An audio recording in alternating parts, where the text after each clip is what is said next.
There are several reasons one may choose not to get the vaccine, but the cost should not be a concern. We know that the COVID-19 vaccine is free for anyone who wants to get it. So be careful, because you can imagine what a North Fort Myers woman thought when she got a bill in the mail for the shot.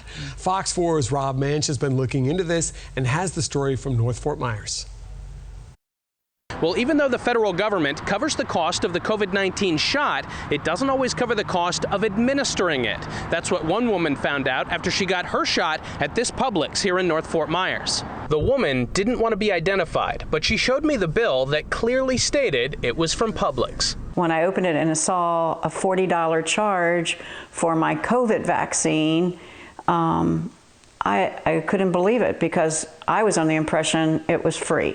She was under that impression because on the Florida Department of Health website, it says, quote, no matter where you get the vaccine, whether from a state site, a church, or a retail pharmacy like CVS or Publix, there is no charge.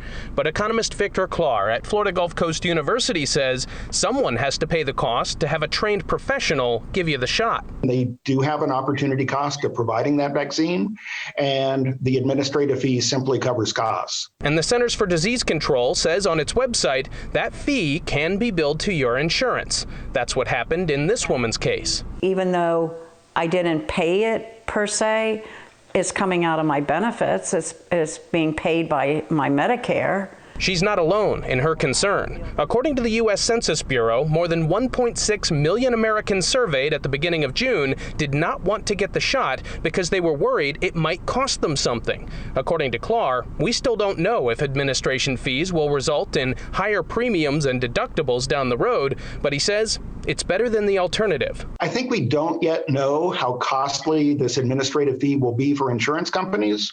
I guess the good news is if the trade-off is paying an administrative cost of $40 versus paying for somebody's stay in the intensive care unit because they get COVID, then maybe on balance, this will be a winner. For this woman, she just wants a heads up in the future before any more bills arrive at her door.